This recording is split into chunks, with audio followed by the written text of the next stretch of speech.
All right, let's continue on with entomology, part 3. So I want to give you just a little bit of history. And remember, as always, I would never ask you numbers or dates on an exam. Okay, so these numbers here, those are just for reference. So scientists have estimated that insects have existed on the Earth for about 250 million years, which is way before humans. Okay, we only popped up in the fossil record at about 300,000 years. Currently, scientists have identified about 700,000 species of insects, but the stat that really creeps me out is this one, that there may be 10 million species of insects yet to be discovered. Okay, so keep in mind too that entomology refers to arthropods. And so here I'm mentioning insects, but remember, entomology can also occur if a body is in a water environment, whether it's saltwater, freshwater, a stagnant pond. You're going to have arthropods that live in the water that are also going to potentially feed on that body. Okay, so insects are great, but also we need to consider the aquatic life forms as well. So a little bit about history, and if you can remember way back to chapter 1, how I talked about that the first text that was identified as a forensic text, and it was actually a basic manual for coroners, was identified in the records of China. And so it kind of makes sense that we see the first written example or historical example of forensic entomology being used also in China. So this was, pretty basic. So in that time, people lived in villages. They primarily were involved in agriculture, and so they used sickles to harvest their crops and to work the fields. So a sickle is a curved blade. It's what, if you've ever seen the Angel of Death, it's the scary kind of curved blade that the Angel of Death holds. So there had been a death that was due to sharp force injury, likely a sickle. And so what the local death investigator did is he said, okay, that's fine. Everybody come out, bring your sickles, lay them down in front of you. And then he simply waited for the flies to be attracted to one of them. And lo and behold, got a confession. Okay, so even if that owner thought, I washed the blood off of my sickle blade, remember that flies, especially, their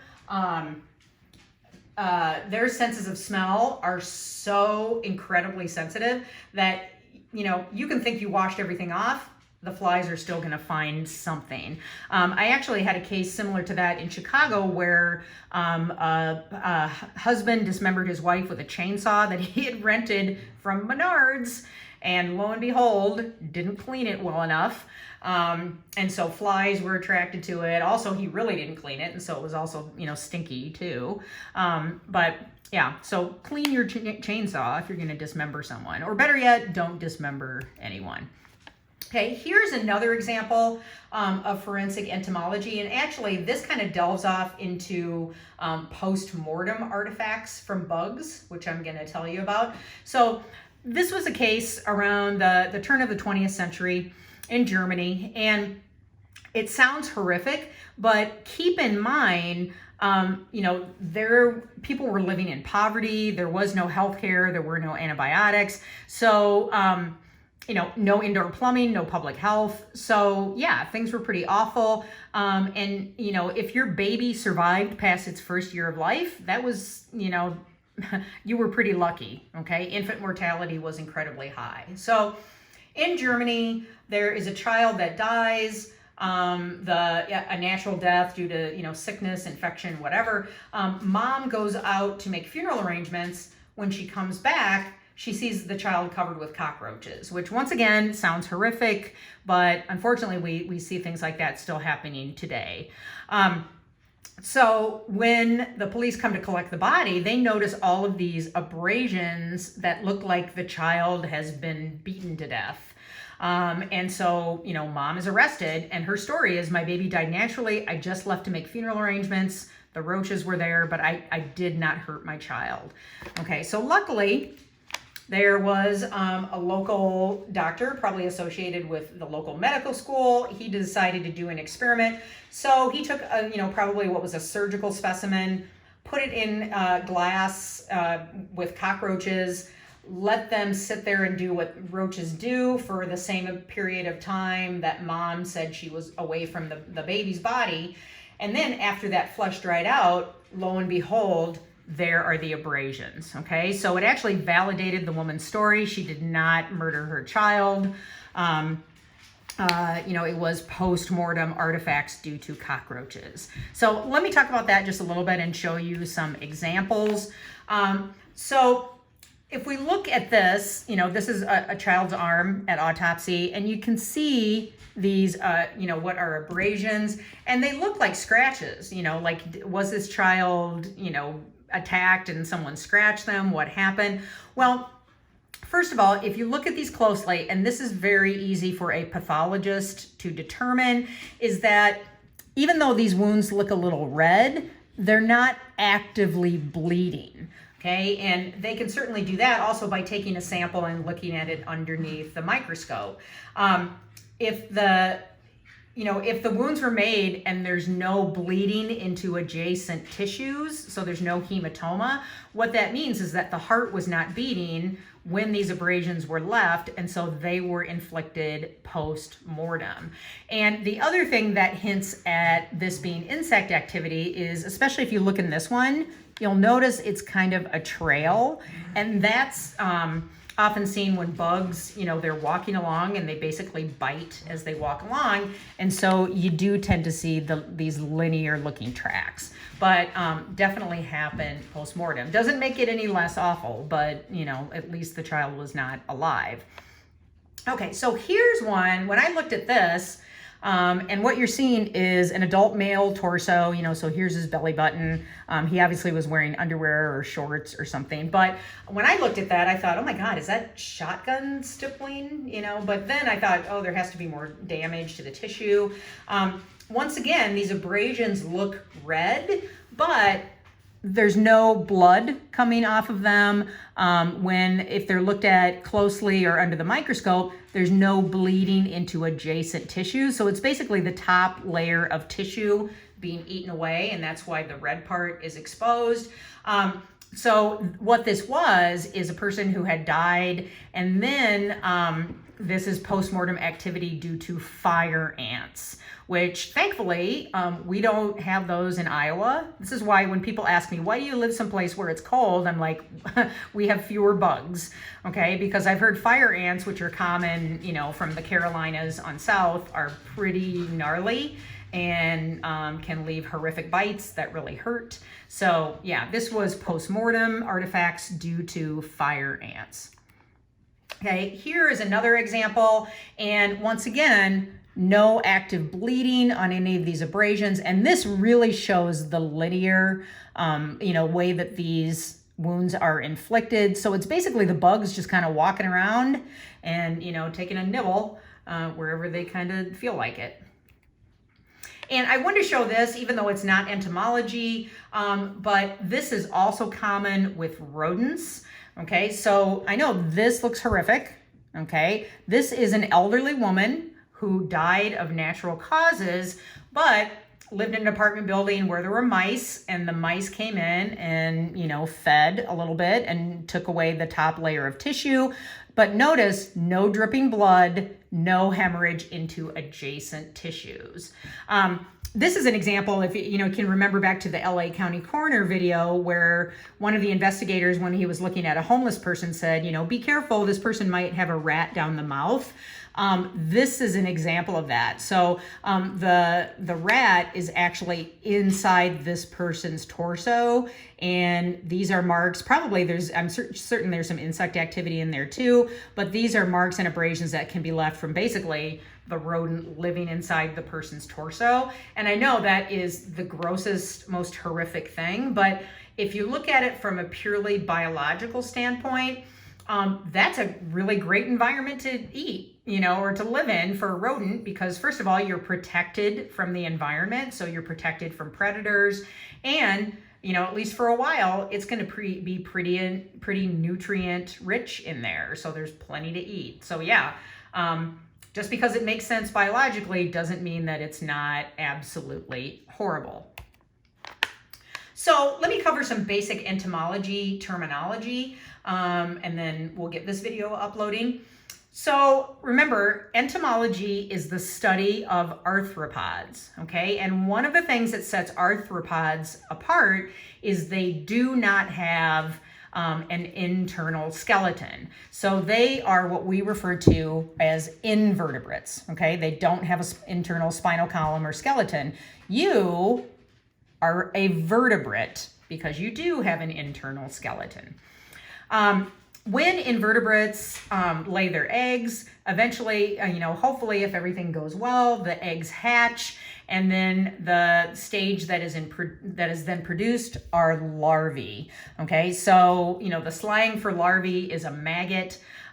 It's basically worm-like, and then after it goes through several stages, then an adult insect or whatever the arthropod species is will emerge. Okay, but these are basically baby flies, baby beetles. They all start out as maggots, which are known as larvae.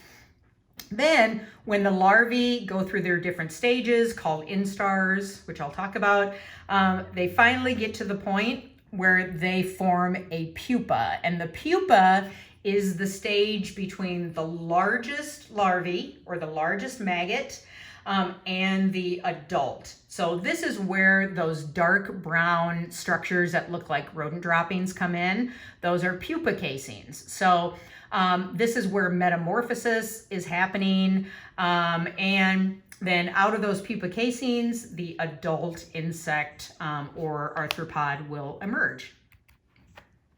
So because arthropods don't have an internal skeleton, every time they grow, they need to shed the exoskeleton that they have. Okay, we don't do that. We just keep growing because we have an internal skeleton.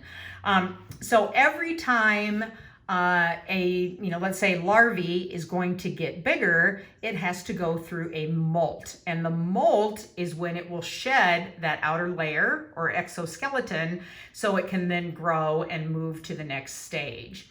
So when we're talking about insects, the stages in between molts are referred to as instars. And, every species or category of insects or arthropods is going to have its number of instars. We're going to focus on the blowfly, which has 3 different instars in its life cycle. Finally, the term oviposit simply means to lay eggs. So here we have mom blowfly. And remember, blowflies they're not going to be attracted to intact skin. They're going to be attracted to places on the body that have moisture. So anything that's a mucous membrane, so eyes, nostrils, the outer ear canal, mouth, urogenital and rectal region if the body happens to be nude, and then any type of wound that's bloody or exposed that has some type of moisture. And so mom is going to come in and she's basically going to lay as many eggs as possible.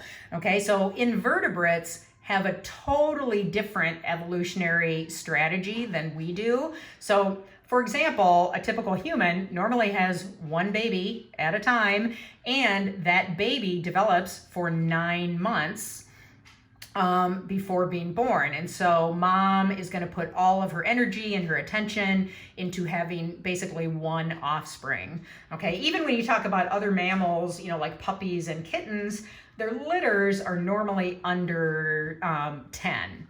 Okay, flies and invertebrates have a totally different strategy.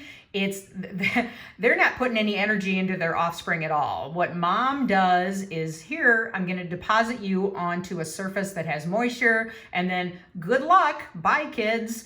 And so she basically lays, potentially tens of thousands of eggs hoping that a few don't dry out and are able to, actually hatch. So yeah, there's not a lot of maternal loving that goes on between arthropods and their offspring. Okay, so the next terms relate to what happens to tissue when it decomposes. And of course, we've already been through this in the death investigation chapter. And remember, decomposition, once again, a perfect example of how something makes sense biologically, but is not a pretty process. So it's simply the breakdown of organic matter by the action of bacteria, fungi. We know that it's driven by bacteria. So remember, the first species to arrive at a body are always the blowflies, because they like tissue when it's relatively fresh and hydrated. Once it starts breaking down to the point where we're in, full-blown putrefaction or full-blown decomposition, and of course, we've seen what that looks like, we then refer to that tissue as carrion. Okay, so it's basically highly decomposed flesh. And you'd be surprised, a lot of the flies turn their nose up at that. Like, okay, you know what, we'll feed on something dead as long as it's relatively fresh, but once it gets to the point where it's, brown and black and, liquidy, yuck, we're out of here. And that's when the next species come in, which are the beetles. And in fact, there are beetles that are known as carrion beetles because they are only attracted to the most rotten, decomposing flesh, okay? They will not be attracted to a body if it is not in full-blown decomp. Okay, so let me stop there and we'll pick up with talking about the blowfly in the next video. Thank you.